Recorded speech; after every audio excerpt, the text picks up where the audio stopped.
Ladies and gentlemen, boys and girls, and children of all ages, it is episode 23 of the Hougie and Grinder Show, a.k.a. two fat guys and a puck. Know your roast of Roy, know your roast of Roy 5'9", and shut your damn doors. It is I, Grinder, right over there. It's Hougie. We are the Hougie and Grinder Show. All right. What is wrong with you, Kev?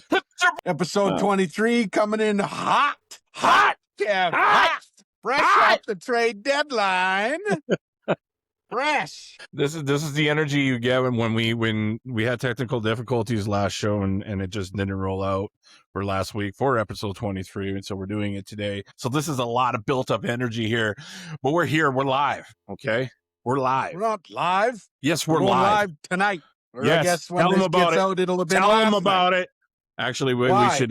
This is going to come out after we go live. At the end of the show, we listen. There's so much to talk about. We could talk about past games. We could talk about, man, there's so much. But we're going to start off with the trade deadline.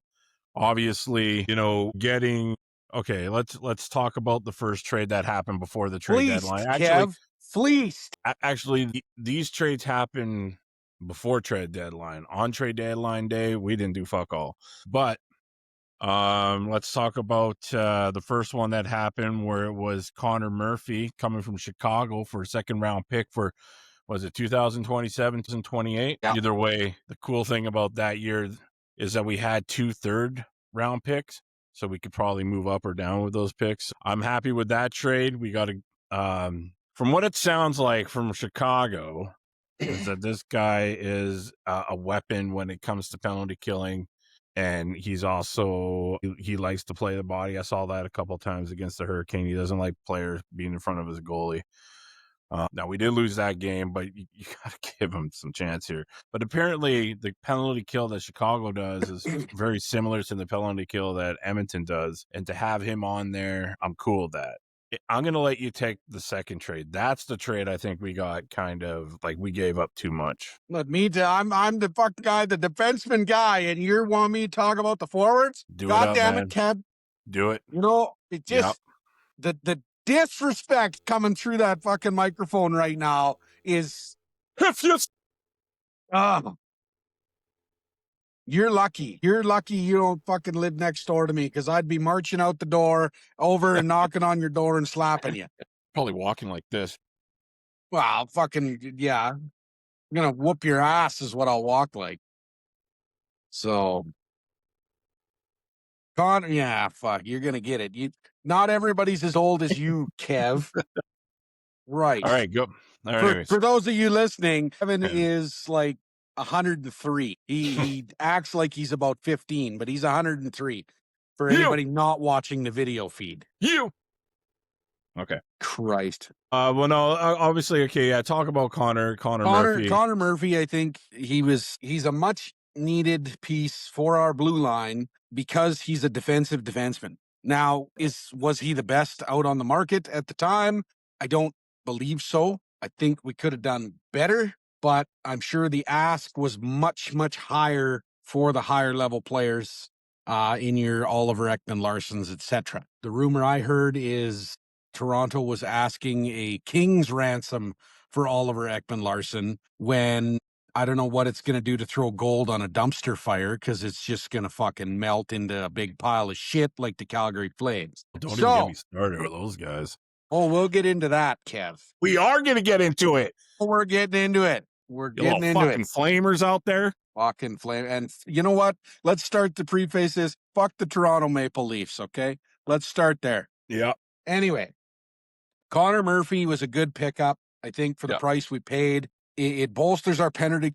You know what? Fuck you, Kev. Our penalty kill. There's a penalty kill. It bolsters our PK. Let's go with that. And, it gives us a little sandpaper in front of the net. Something I think we're missing, because, Darnell Nurse is off fucking doing mattress commercials in the corner as he slides by the play on his gut. And Evan Bouchard wouldn't want to fuck up his manicure by putting it in some guy's fucking face. So the best defenseman in the NHL right now, Bouchard. You know what? He's not. And we're going to get into that. We're No, gonna get into that too. That's doesn't matter. right before the show. I said we have to Number discuss one. some disturbing stats, and Number we one. are gonna get into it, Kev. Number Oh, one. Number one, champion. he says, fuck, I wouldn't Champion. put him number one on the fucking Pee Wee team. Fuck. Number one. Number Where's Cale one. McCarr, number 4. Cale McCarr. Cale McCarr couldn't fucking hold Bouchard's jock strap. That's right. But Bouchard wears a Jill, so that's important to know. Because Bouchard Protect is his the champion. fucking lady parts and his manicure and his eyes that are too close together. Fucking Bushi, Simpsons you're character the looking man. motherfucker. You're the man, Bushi. Should have Okay, been do you at want to the- go to Colton? Okay, you know what? Enough with the fucking Evan Bouchard garbage. You know what? New rule, Kev. No I Evan love it. Bouchard in the first 5 minutes of the show. Right. None. Nope. Can't wait for the live. Nope. Yeah. Fuck your live. I'll decide. Okay, are we going to Dickinson or Doc first? Who do you want to talk about? Think, let's start off with Dickinson because Dickinson? he's a veteran. He is. Same thing. Penalty killer. Good bolster for our penalty killers. Because, I mean, penalty. I did it again. Fuck. You know, Kev, I just can't talk today. I don't know what it is. Hooked on Our phonics PK. English. Let's There go with that. doesn't But, you know, played a few years in Dallas and with Chicago. That's probably where didn't I have remember him.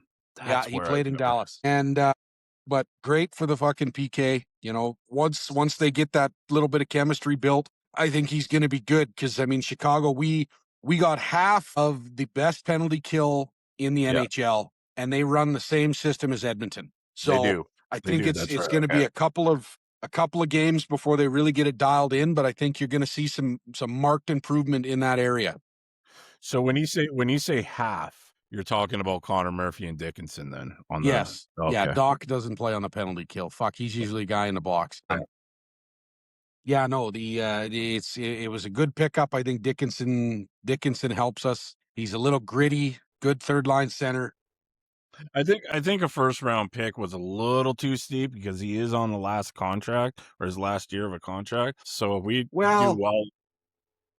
Yeah, but I mean, you gotta pay to play, Kev. You gotta pay to play, and I get it, but like I go back to like the Capital. But do you run halfway there and end up, well, okay, Connor McDavid's leaving town, but it's okay because we got half of our fucking draft capital. I'm at the point. Let's fucking go all in, man. Sell the farm.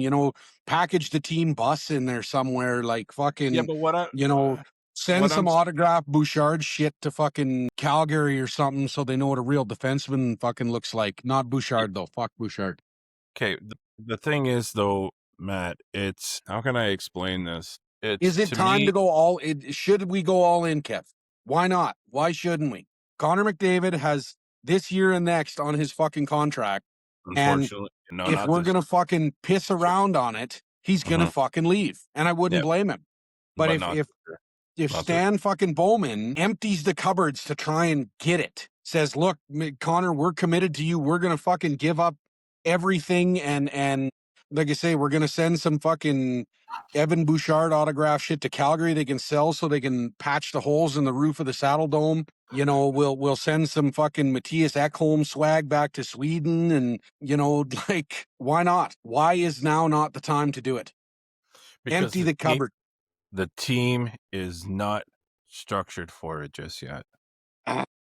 Give it another year. You're giving another year. Kevin, I've been hearing given another year. I've been listening to you for a little bit here. Let me speak. Just so you can be wrong. We have a if you wanted to empty the cupboards last year, okay, because most of the players were veterans, most of the players were established. Sure, they're not here this year. Some of the players were there for a little bit, that they're not there anymore. Connor Brown being an example. There was Corey Perry was there, and now he's not there. Like they were there for a couple of years. Now you got guys that are coming up into the NHL, like Matt Savoy, who, mind you, I'm not taking anything away from him. He's been really good since the Olympic break. But it's like I told you going into the season, this is a completely different team than it was the last 2 years. The first time we made it to the Stanley Cup, the next year, there was a little bit of changes. But then the last year compared to this year, the changes are like night and day noticed. Okay. And I think that we should, if you're going to go all in on this year and have no term. I would have been okay if he gave away the 1 year and maybe had another year in term, because that's what Holland did, and Bowman had done it too last year, getting Wallman, giving up a first round, but then having another 2-year term. I would be okay with that, because then it allows me to know that there's going to be some chemistry built, and that, if I'm Connor McDavid, I'm looking at, okay, but you just gave up a first round pick for what might be a rental, and your team isn't the same team of the last 2 years, not even fucking close. And I'm not sold on the team that we have this year. Now, if it's going to be the same team next year and we do better, because we're not doing shit hot right now, then okay. Then, throw it all in. But I don't know. I just think that giving up a first round pick, and then what else did we give up on that? There's something else that we gave up on that trade. I can't remember what it is. Now, yeah, you got Colton Dock that came back. It's an Edmonton boy. He's a big boy too. He's like 6'4" Big or six something. four. He doesn't mind getting gritty and dirty too, but he's still kind of building into his frame. Now, I think at the same time, I wonder if Bowman is under pressure, under the gun, which sucks in his case because he's left with tight budget, and we've had this conversation before. He's stuck with a tight budget and also little to no capital. But he's done it. I feel like he reacted on impulse, and I think that might have happened with the Tristan Jarry and Stuart Skinner trade too.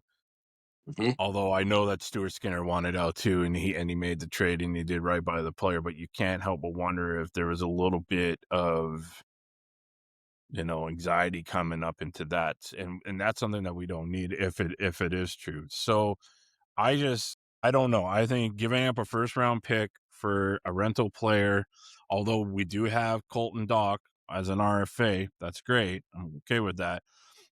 They also retain 50% of his salary so that it could fit into our budget. So I guess at the same time, you have to kind of go deep with that first round pick. But I still think that that's a little too much too soon. That's all I'm saying. Okay. I understand what you're saying, Kev.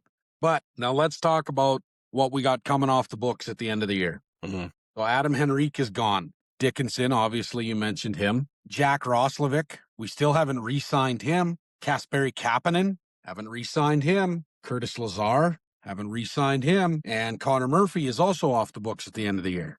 Yeah, So see? largely, this team looks almost exactly the same on its key pieces as it does right now at the end of this year. So why would you not just go for it? Why? What's I'm just the worst gonna happen? We fucking lose again? well, I'll tell you this. I look back at, like, I hear people telling me, like, if maybe you're right, Matt. Like, Eagles aside, maybe you're right. Maybe there are people out there that think that if we don't even make it to the playoffs, Connor's going to ask for a trade during the season. I'm one of the guys, man. I think if we Yeah. end up missing, I think Connor McDavid goes and says to fucking Stan Bowman, you know what? You fucked this up. Get me the hell out of here. But he's Yeah. not going to Toronto. He's Yeah. not. I also think that Roslovic, who is available for an extension come January, is playing it safe too, because it all depends on if we make the playoffs and how far we go. I told you if we can make it to the second round, I would be okay with that. But now you're looking, and it's a tight race in the Pacific, right? Oh, it But is. It is. I just think it was a little too soon to just because it's so oh man. About this time last year and the year before that, you and I were like, yeah, it's a for sure thing we're gonna make the playoffs. There's no question. Mhm. Like Yeah. Now we were we're we we're we were we struggling. were at the end of the year, we were like what 50 wins and 25 losses. Something Now like that. we're already at 25 losses with 30 wins. I know. I know. We are not doing So well. so that's why I'm saying, like, actually, maybe you can look up and see if you can find where we were at last year this time with points. Because if it's the same, if we're in the same spot as we were last year, which I can't see being the case because we would have to go on a 20-game heater to meet what the end of the year was. If it was the same, then yeah, okay, maybe those trades make sense. But I don't know. I feel like it's a a GM that's desperate right now. Well, I would agree with that. I think the Jari trade was a knee-jerk trade. Yep. I think Tristan Jari was at the best, I think it was a lateral move. I don't Yep. think it was an improvement on Stuart Skinner. And you could argue that it's negative because of the fucking albatross contract he came with. Yep. That has definitely hampered our cap space. Yeah. And don't get me wrong, I gave Stuart Skinner a lot of shit. I really Yeah. did. I mean, I didn't mail him death threats, but you know what I mean, is I Yeah. criticized his play, and I criticized Jari's play too. He does not look good. And I think it was you who told me, I went and looked it up.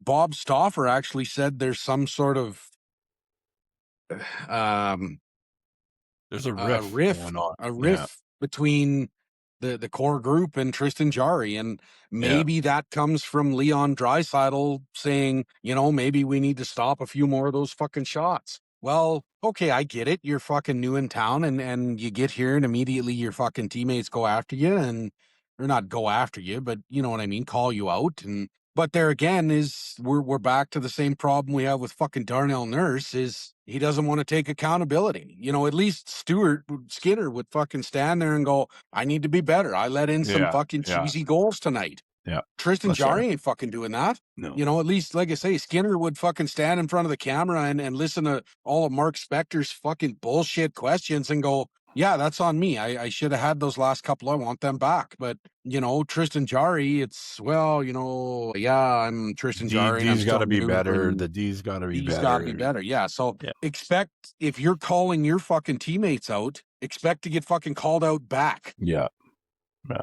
So I mean, Jari, come on, man. You're looking at it. If that is the case, and there is a rift between him and the core, Jari, I'm sorry, buddy, but you're talking to a core that has been to the Stanley Cup Finals twice in a row. Yeah, sure, they lost, but they know how to at least get to the dance, right? And if they're telling you that it's not working out, where it's not, you got to do something different. Maybe just listen. Put your ego aside, because you're coming into the wrong room to have an ego stroking contest. Now, mind you, you did come from Pittsburgh from one of the greatest leaders of all time, Sidney right. Crosby. So maybe you start thinking about the core and being like, okay, he just came from Pittsburgh and he's used. Maybe there's a problem with the core. Yeah. Well, that's what I'm saying. Like maybe Yeah. the way their leadership isn't the right way, like a Sidney Crosby, right?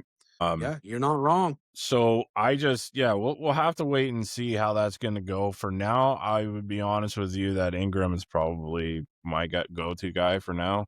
Out of the two. Yeah, sure, he got fucking smoked out of the water, but I think it's also just guys kind of. We had 3 new players on that line, but going back to like Dickinson and about his trade and the value, and do I think we're past that now? But I think at the same time, we currently have lost 3 good key best, I guess you can say, or 3 good bottom 6 players. Mark's gone for the season. He ain't coming back. Yep. Looks like Henrique's a game time decision for this game. He might even be gone. And then Lazar's gone. And Lazar has earned his way onto that team. So, Dickinson is coming in and he's going to have to fill in a spot. If Henrique isn't going to be available, looks like Josh Szymanski's here for the Vegas game. And then Doc is. Yep. I feel like this kid's going to grow into his body. I like his size. I just want to see some like hitting from that bottom 6, right? But it'll be interesting to see getting it. Well, staying on the trade deadline, let's talk about some other teams here. Some teams that are surprising. Surprisingly go ahead, Kev. Yeah. I want to talk about a few teams that are surprisingly didn't do anything, and then some that did. I made the joke about our neighbors to the south. It did not go over well with some of the people that I know. I said that your Calgary Flames are starting to look like an AHL team because you're fucking trading. Obviously, you got rid of Uyghur. Nazem Kadri's gone now. Rasmus Anderson was gone early in the year. The only piece they have worth anything is Dustin Wolf. Is that it now? Far as I know. Yeah, well, Huberdeau isn't. Well, he's got the absolute worst fucking contract in the NHL. Yeah. I would take Darnell Nurse's contract before I take Jonathan Huberdeau's. Yeah. Yeah, Let's see. They got Blake Coleman and Ryan Lomberg. I like Ryan Lomberg. That's a guy I wish the Oilers could have oh picked up. yeah. Uh, Kevin Ball on defense, and then Dustin Wolf and Devin Cooley. Devin Cooley's pretty good goaltender. Did you know? Holy shit! Did you know Dustin Wolf is only making $850,000 this year? How much? Holy fuck, 150 grand. I Yeah, I didn't know think that. I his thought he got paid more. He goes to 7.5 next year, but he's only right. making 850 grand this year. Wow. Okay, can I just mention something to you right now? So I asked you where we were this time last year with the Oilers record. I'm So still looking for it. it was 37 wins, 26 losses, 2 ties. And we're now at 30 wins, 25 losses, which is like So we're not. a 14-point difference. Yeah, but we're not a long ways off, but we're not. I don't know. That's pretty That's big. pretty yeah, that's pretty big, dude. And then we had more loser points than we did last year, this year. That's true. That's true. So, like, that's what I'm saying. Like, this team, like, when you mentioned to me that, our team, like, the team, it's like when the first time we went to the Stanley Cup finals and then the next year we lost by 2 games instead of 1 game, you said to me, and you've said it many times on the show, that we took a step backwards. I'm telling We you did. right now, we took a step backwards from where we were last year and maybe 2 steps backwards from where we were 2 years ago. And Yeah. that's why I'm saying, like, a first round pick, if you're going to go all in, get some fucking term and get some people that are bigger than, like I look at O'Reilly. O'Reilly was available. I would have loved to have him as a bottom 6. If you're going to go all in, fucking go all in on somebody like that can come in and, fill a big void. Dickinson, I wonder, I don't know. We'll wait, we'll see. Like I've been wrong, you've been wrong. You never know. Maybe the next 20 games we win 15. I don't know, or 10 or 11 or whatever. We don't know until it comes. But I just look at this team and I'm like Connor McDavid. No wonder he signed a 2-year. And luckily he did, because the way this year's going, I feel like we've taken a step back yet again, and we'll have to wait and see. Now, here's the other thing. I wanted to talk to you about this. This was really important that it just came back to my mind here. And I saw a TikTok video about it. When does Darnell Nurse his no trade and his no movement become modified? What year is that? It is. Hang on, pulling her up. Darnell Nurse's modified no movement clause kicks in 27-28. So He has a full 2 more years. no movement this year. He has a full no movement next year, and then the year after that, he has a modified no trades after McDavid leaves town. Or Okay. after McDavid's contract is up. Yeah, and there's no way he's gonna. Yeah, Same year that McDavid's in his last year. My bad. Now, getting on to Darnell Nurse, why does he still have an assistant captain patch on his shoulder with how He terrible shouldn't. his play has been this year? No, you're right. He shouldn't Now, have that. he shouldn't. And No, and give it to Ekholm. I would. Ekholm has been a better leader than Darnell Nurse. And again, we don't know what's going on in the room, but the dude is clearly he's struggling this year. We don't know what's going on in his personal life or any of that stuff, but it is obvious that he's not playing where we need him. Now, Kev, him and Jake Wallman. But he's doing bad too. I mean, sure. Him and Jake Wallman are the 2 lowest plus minuses in the Oilers defense core. And that's problematic because they're playing second pairing level minutes. Uh-huh. Now, when Connor Murphy come in, I wanted Paul Coffey to try something. I wanted to see how Connor Murphy would have fit with Matthias Ekholm and been a shutdown pair. Right. Similar to your when Parayko was in St. Louis when they went to the Cup, they had Parayko and Kev. Shen? Pietrangelo? There you go. Thank you. They had Pietrangelo and Parayko, and they just starve other teams because the top 2 defensemen were so good, and they were just workhorses.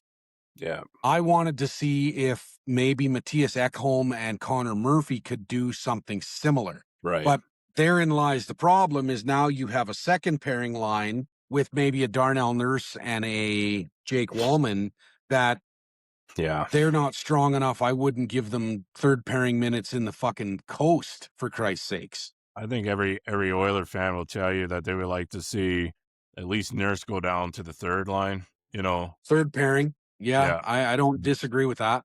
Yeah, I don't disagree with that. You know, so you have your, and I mean, like it or not, Brett Kulak is a big piece missing. He was a steady Oh, defensive defenseman. yeah. Brett Kulak was a big loss. Like it or Oh, yeah. not, Oilers Yeah. fans, Yeah. it's In Colorado's gonna win the cup this year after the 2 they dude, got. Nazem Kadri and Kulak, and they've just, how do teams add pieces like that with Nathan McKinnon and that, but yet for whatever reason Stan Bowman can't seem to attract a fucking dog in heat with a fucking another dog.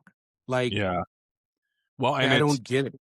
and we're talking about guys that are, well, let's face it. I mean, Holland's won many cups, Bowman's won many cups, Yep.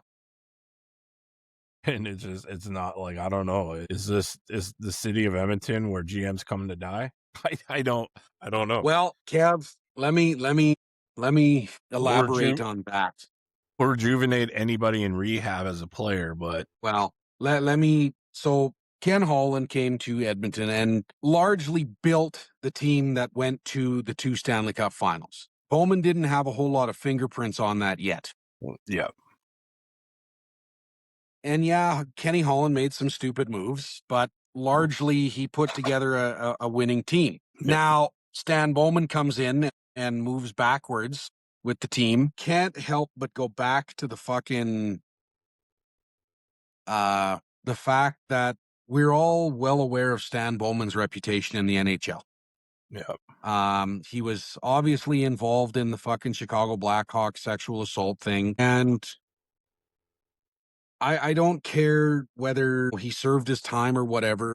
Don't believe Stan Bowman gets the respect from the other NHL GMs that a guy like Ken Holland or Kyle Dubas, or even, I hate to say it, the biggest piece of shit GM in history and Bill Zito. I don't think Bowman gets the respect is because of what happened. And I believe it's affecting his ability to A, attract quality players, and B, make trades with other GMs because they don't respect you. I mean, Kenny Holland, he's probably got a pretty good reputation of, okay, well, you give me these guys to win in Detroit and I'll scratch your back down the road. And I'm sure he's returned those favors. But I don't think Stan Bowman has that fucking aura, I guess, or that clout. Hmm. And there was a lot of people in oil country that were absolutely furious that he got hired just because of the whole thing that went on with Chicago. And I'm not gonna lie, Kev, I was one of them. I did not like the fact that they were allowed to be back in our league, or the league, not our league. You know what I mean? But when something like that comes to light and it tarnishes hockey, that tarnished the Chicago Blackhawks Stanley Cup win that year, and it put a black eye on the face of hockey. And we talked about this with the Team Canada juniors, is you're expected to act as a professional, and Stan Bowman did not during that Stanley Cup run. And as far as I'm concerned, it should have cost him his good and it probably did cost him his good standing in the NHL, which I believe is affecting his ability to do business. I'll give him props that he tried to undo and fix a mistake, and for him to take ownership for his part, and listen, he talked to Kyle Beach, and him and Kyle Beach obviously work together on awareness for these type of things. They do seminars, they kind of build something, right? Which could be said more than a lot of other people. I mean, I don't know how much Joe Quinville try to redeem himself or try to fix anything. Mhm. Look, Albie's just come out clean and said, yeah, you know what? Me and Bowman are on better terms now. And, we work together and bring in awareness. We do fundraisers, whatever the thing is. Yeah, So yeah. I think that goes a little ways with some people. And you're right. Maybe there is a little animosity amongst GMs. I also think that, honestly, I don't know how you're gonna like this, but I think that Cates is too far involved. I don't know what it is. I always think that he wants to have his finger on everything. I would agree to that too. And I think he needs to kind of like just allow his people that he pays very well to just run his team if that is the case.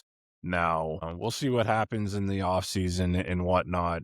You brought up something. Oh, it's fucking just slipped me up my mind here. There was something about, was it Nazem Kadri? Fuck, I can't remember. But there are teams though right now that I was surprised they didn't do anything, and one of them was Montreal. Kent Hughes was I was fucking shocked quiet. Montreal didn't add something. Very I really shocked. was. I mean, I know they're technically still in a rebuild, I guess you could call it. I mean, that's good for their Yeah, TV series, which yeah. if you get a chance to check that out, man, check that out. That's really cool.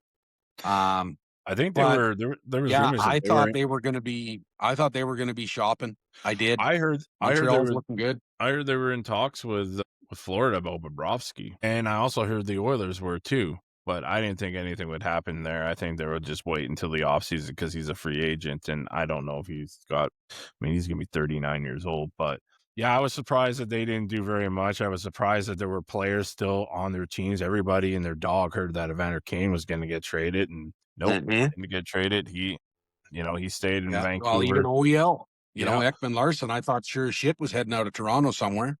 yeah.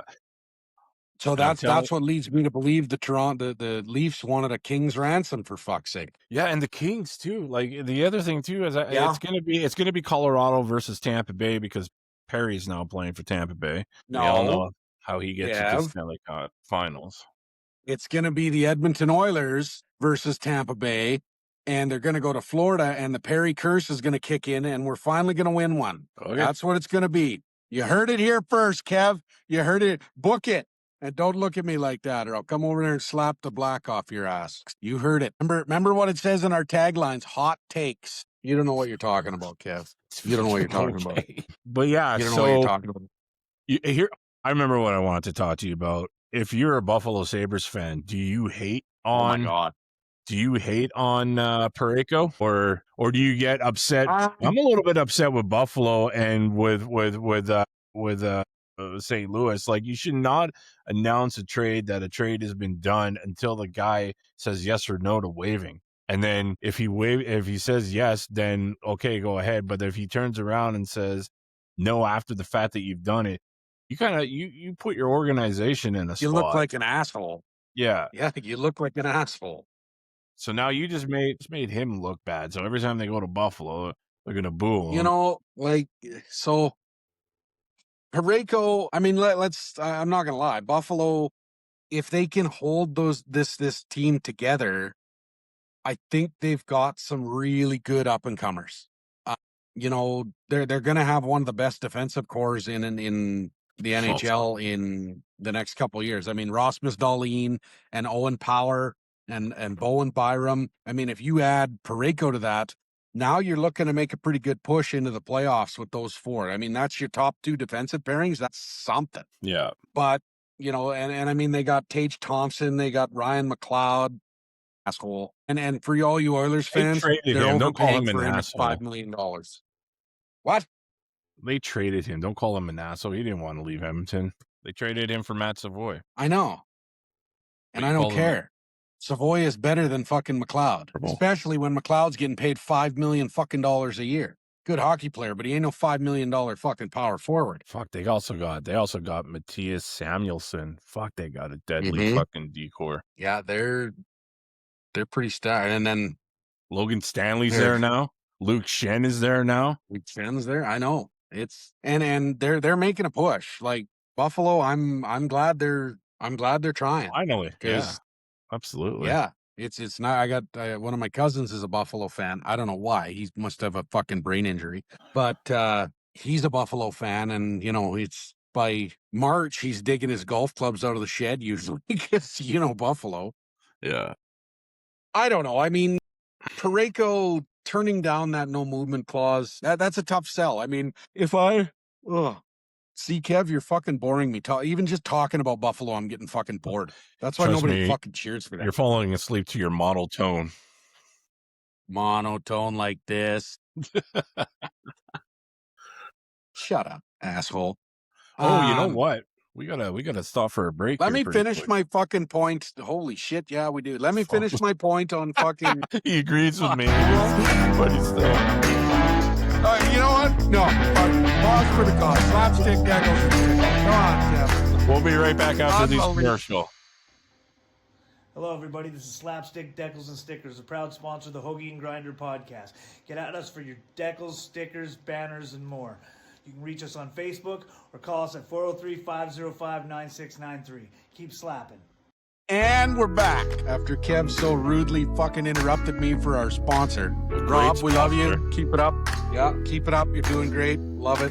Anyway, I can't even remember what my point was about Buffalo because they're so fucking boring. I yawn. So let's move on from fucking Buffalo. Yeah. Back to the fucking Oilers. Now, I like that Buffalo's going for it. Why isn't Edmonton doing the same thing, Kev? I know you said it's because the team is different, and I think it's because Stan Bowman can't fucking get the two-way respect going back in the league. But now we're gonna ask the fucking $12.5 million question here. What the fuck are you doing? What the? Oh, we just lost. You're such a fucking weirdo. What did I do? You have the fucking cards up in your face or something. Who is that? Greatest player I can't of see all that. time. Oh my god! You know what? We're gonna end the show right away. You keep this shit up. Who is it? Let him know who it is. Let him know who is it. Well, it's not Ales Hemsky and it's not Evan Bouchard. It's probably Chris Pronger is who it is. No, it's Ales Hemsky. It's your boy. It is not. Boy. No, you're showing the wrong card if you think that's the greatest player in Oilers history. Matt's favorite player right there, ladies and gentlemen. Matt's right there, player. Kev. See where I'm pointing? That's the greatest player in Oilers history. Or this guy right here.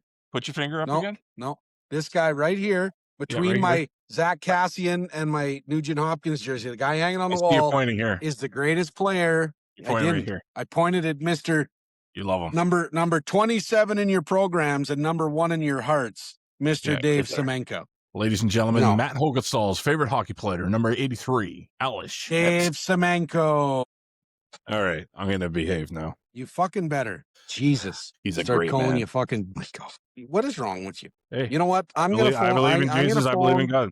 That's my thing. I'm going to phone, and I'm going to book you some cognitive testing because clearly your brain isn't functioning right. Okay. Unbelievable. You continue. What were we talking about? I don't know. Ales Hemsky. Jesus Christ. Grinder Kev at it again, grinding my fucking gears. Okay. You know, this is why the show ends early, because of shit like this. Fuck sakes. We're talking about our Oilers. Yes. Let me ask you this. Do you bring Calvin Pickard back? You know, that's a tough call. If you waive Tristan Jarry, nobody's going to take. Well, obviously you can't take him. Can you still take him if you put people on waivers at this point? Yeah. Oh, okay. That's a good question, actually. I don't know. Because if you can do that, just fucking waive him. I just don't trust Tristan enough. I bring up Pickard. Bring him back. Bring him home. Well, problem is oh no, that's not okay. So, I mean, Connor Ingram obviously isn't playing that well, or didn't play that well against fucking Ottawa. No. Now, I thought that. Oh, it was Tristan Jarry that played against Carolina, right? I don't know, Kev. I mean, Pickard seemed to be. I think he was treated unfairly. I mean, they traded Skinner and brought in Jarry, and then Ingram came up, and Pickard was the fucking odd man out. Now, Calvin Pickard has. I mean, let's face it, he bailed us out twice in the fucking playoffs in the last 2 years, and he's been a solid backup goaltender for when Stuart Skinner was here. But, I mean, Connor Ingram, he was playing lights out in the AHL, right? I mean, you can't ignore that. And Tristan Jarry, are you really going to, is he pulling another fucking Jack Campbell? Yeah. He gets over here and his game goes to fucking shit, and I don't know, man. I'd maybe give Jarry and Ingram one more start each, and if they both lose those games, or maybe not lose those games, but they both show that they're not playing well, it's at that point I'd probably grab Calvin Pickard and bring him up and say, okay, well, you can push these two now because we need you. We need a fucking goaltender. Yeah, we do, and somebody that's been there before. I know we're talking about the Edmonton Oilers, but I got to bring this up. I actually have some. I got some facts up here, ladies and gentlemen. It's that time of year, ladies and gentlemen, boys and girls, children of all ages. When we do the Mark Stone LTIR, he's back at it, kids. He's back at it, back on the IR. As is the tradition.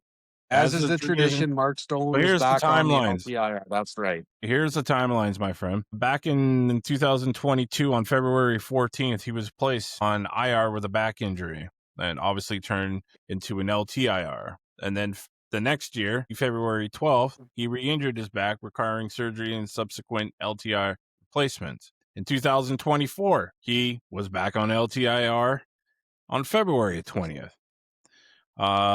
In 2025, which is pretty much when they were kind of starting to crack down on this, loophole or this whatever. He was activated back from LTIR on November 26th, from an October 23rd one, but it never happened again after that, closer to trade deadline, which, February for the following years were really close to the trade deadline. And guess what? He did it again on March 2nd. He was listed day to day after leaving the game against the Pittsburgh Penguins, which if you look at the hit that apparently was the one that hurt him that he got from Letang, that looked like a love tap. I don't know if you saw it, but to me that looked like a love tap, like just something that every player would normally do. And then, he was placed on the IR on March 5th. I think it's safe to say that they've gotten rid of that loophole this year, right? Yes, somebody told me that loophole is gone. So yeah, they have to be cap compliant going into the playoff. It's just weird how he fucking every fucking year except that 1 year it's a time for him to go have a nap, unless they found another loophole in that, the new change that they done. But I'm just like, fuck. Well, they didn't really do that much though, Vegas, in the trade deadline. I think they no, they didn't get any. Did they do anything? I think they did some first round picks for just some round changes, but nothing. Nick, they traded they got Nick Vikman for Nick Dowd. Yeah. And they gave up a first round for that guy. I laugh at Toronto because Toronto fans, there's this one guy I follow and he's like, shows him sitting in his bathtub having a shower with his jersey on with a fucking 2.6 of vodka or something in his hand, rye. And it shows like in captions, gave up a first for Scott Lawton just to flip it for a third or a fourth, whatever they got for him. Toronto is just dismal, man. I watched their games after the Olympic break, and they lost the worst team in the league by a long margin, right? And they just lost their last game. Good. They just lost their last game like 6-2. Like I don't think they're going to they would have to win the next 15 games and the other teams would have to lose 5 games just to be considered. And watching Biz just lose his shit over it is fucking great. I've enjoyed that. Yeah, 100%. Yeah, he was trying to jump on the Oilers bandwagon and Whitney wouldn't have it. Shut him down. Yeah. Wait, I thought we were going to start referring to them as the Toronto Titanic because they're at the bottom of the fucking Atlantic. Yeah, they're just terrible. I think Florida just jumped ahead of them with just more games in hand. Yeah. I just Florida's only. Yeah, no, it's going to be interesting to see how this all kind of pans out here tonight. The Oilers are going to be playing. I know that people that are going to watch this we're going to do a commercial at the end here, but I look forward to the game tonight. Let's face it, Vegas isn't doing shit hot either. They were on a 3-game losing streak the last time I saw. I don't know if they won since then, but they're not doing all that well. And losing Pietrangelo obviously hurts them, but they got some guys there too that could step up, and we'll see how that all works out. Well, the whole Pacific is, with the exception of the fucking Canucks and the Flames, it's pretty close. Pacific is a tight division, man. Yeah. Like, the Ducks have 73 points. The Knights have 72. The Oilers are sitting at 68. Kraken are at 67, which is kind of surprising. I mean, Seattle's not doing terrible. And the Sharks are at 66. And I mean, the Kings, let's face it, the Kings aren't even out of it at 64. They're still very much in the hunt with 20 games left. Are we not the team that played most games out of everybody? We've played 63. And no, Minnesota's played one more than us. Yeah, but I'm talking Pacific, not Central. Pacific? No, Golden Knights have played 63 too. So okay. So this is a big game tonight. Then this is a big game. This is huge. Yeah. Yeah, we could roll within 2 points of them. So, and the Canucks have also played 63, but we don't need to talk about that fucking. Yeah. That Yeah, Fucking, it's not even worth talking about them backwoods hillbillies anymore. they don't even have a team. So it looks like Ekholm is a game time decision, which I hope he's fine. That sucks. It's once again we're close to the playoffs, and he's rehurt. This has happened to him last year. It looks like Ingram's gonna get the net tonight, so hopefully he's dialed in. And Ingram, when he's dialed in, hang on, Kev. Speaking of Matthias Ekholm, and back to talking about the Oilers' defense, who do you think leads the team in plus minus? It's not Bouchard. It's not Bouchard. Is it? Is it one? Okay. Has he been on the team the whole year? Yes. Okay. Come on. I'm gonna go with. I'm just thinking here. If it's not those two, it's not gonna. I don't know. Stastny. Well, I thought you meant like outside of those two. No. Matthias Ekholm is a plus 21. Yeah. And now here's an interesting stat. His defense partner in Evan Bouchard is only a plus 13. Better than the -7 he was at the beginning of the year. Well, that's where Nugent Hopkins is at right now, which is troubling. Yeah, we need to trade him. Now, okay, Kev, now think of the roster. Who's second in plus minus? I'll give you a hint. They do not play on the power play. Well, they don't play on the power play? Do not play on the power play. Like on the first line power play. We're just not at all on the first or second. Sometimes on the second, but not very often. Fucking now, my next question, forward or defenseman? Forward. That is a forward. Sometimes on the second. Just trying to think of who's on the second. Is it Ross? Has been getting more power play time as of late for the second line. Oh, Matt Savoy? No. Okay. Who is it? I was going to say Roslovic first, but Vasily Podkolzin. That doesn't surprise me. I should have thought of that. You see that fucking snipe shot he had in the last game? Pulling Connor McDavid fucking shots? He's just a diamond in the rough we found. And for a fourth overall pick. Thank you, Vancouver. We'll take him for fourth overall pick. Hey, we'll take that all day long. You got any more of that Podkolzin shit over there? Fuck. I mean, let's face it, downtown Vancouver's used to dealing with crackheads anyway, so y'all got any more of them Vasily Podkolzins over there? Fuck. That was a terrible Dave Chappelle impression, but hey, you got the point, kid. Yeah. No, I thought Podkolzin was. I knew he had a good plus minus. Because he's obviously an offensive weapon. He's been playing very well, but I was surprised that he was a plus 14. I thought he'd be mid range. He is maybe a plus 6-7. He's going to turn into, like, if he keeps going and we keep on to him, he's going to turn not into a Nuge, but like a big time fan favorite. Look at this guy. This guy gets paid he got a raise for next year, starts next year. Well deserving. First on the ice for practice, last guy off the ice for practice. He sticks up for his teammates. Look at what he did when Craig went after, and he's done it before with McDavid.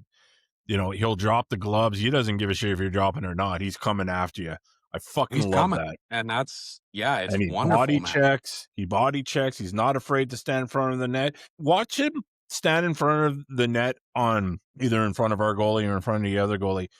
He's talking shit because he'll look somebody straight in the eye and they won't look at him, and he's saying some shit to him without question. Just running his mouth, and I love it. I love it. And he's a tough fighter. Like when he fought Greg, Greg did not swing a fucking. I asked you what you thought of that fight. You never got back to me. Yeah, you did. Well, I think he was scared. I don't think Greg was.